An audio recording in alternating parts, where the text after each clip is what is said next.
Hello everyone, I am Golden Yashwini. I am here to present planning. Okay. So first of all, we need to know what is meant by planning. Okay, planning is the most basic of all management functions. There is no choice between planning and no planning. The choice is only with regard to the method and techniques used to plan. Most of us are planning many things in our day to day lives. Frequently, we plan to do official work, improve our careers, plan our investment, build own houses, do business, and so on. So, organization are no exception, and lots of planning activities are done by the management people at all levels. Planning is the process of selecting objectives and determining the course of action required to achieve these objectives. So, a lot of information has to be gathered and processed before planning is formulated. Planning bridges the gap from where we are and where we want to go. It makes the things possible to occur which would not otherwise happen.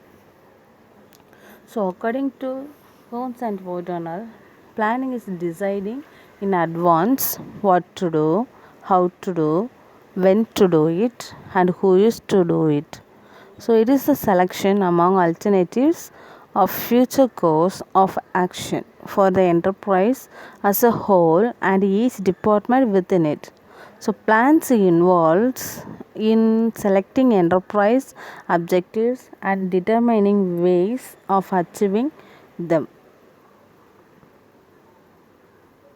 Then, nature and purpose of planning. First of all, nature, on the basis of various definitions given, its various characteristics or features can be identified. Okay, so the following are planning, a primary function. So, planning is a primary function of management and it precedes all functions such as organizing, directing, controlling, etc. There is no meaning of other activities without setting the goal to be achieved and line of action to be followed. In fact, all the other functions of management largely depend on planning. Then the second one is planning a dynamic process. Planning is a continuous managerial function, involves complex processes such as perception, analysis, communication, decision, and action. It is never ending activity of manager of an enterprise. So most of the plans are modifying, revising according to the change in the circumstances. Moreover, a series of plans is to be followed successfully one after the other.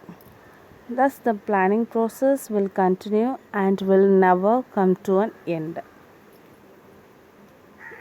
Planning based on objectives and policies. So planning process involves in setting objectives to be achieved and determining the techniques for achieving those objectives.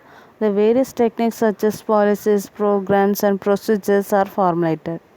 Objectives determines where we are to go and planning makes a bridge over where we are and where we want to go. Thus the planning and objectives are related. Then the fourth one is planning a selective process.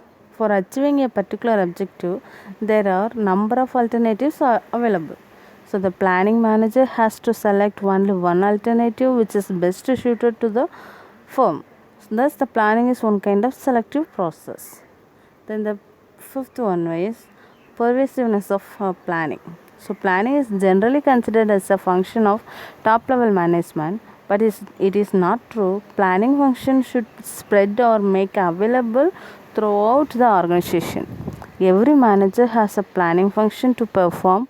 Only the scope of planning differ from person to person depending upon the levels of management. The next one, sixth one is the planning and intellectual process. Planning is a mental activity. It is a process where a number of activities are to be taken to decide the future course of action. Various levels of managers have to consider various course of action, achieving the desired goals, and detailed process of every course of action, and then finally decide which course of action may suit them best. Thus, the planning is an intellectual action. Then the seventh one is planning is desire towards efficiency. In general, all the management functions, including planning, are directed to increase the efficiency of the firm. Corollary of planning is an intellectual activity that aims the best way of doing things, and planning provides the goals and objectives. Thus, planning is directed towards efficiency. Then planning focus with future activities. Planning is primarily concerned with looking into future. It forecasts the future situation in which the organization has to function.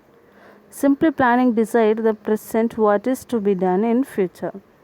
Then the ninth one is flexibility of planning. Planning is flexible as commitment which is based on future course of action. These are always dynamic. Therefore, an adjustment is needed between various factors and planning. Then the last one is the planning is based on facts. Planning is not guesswork or trial or error method. It is conscious the determination of projecting a course of action for the future. So planning is based on fact, objectives, and consider forecasting. Thanks for listening this session. Thank you.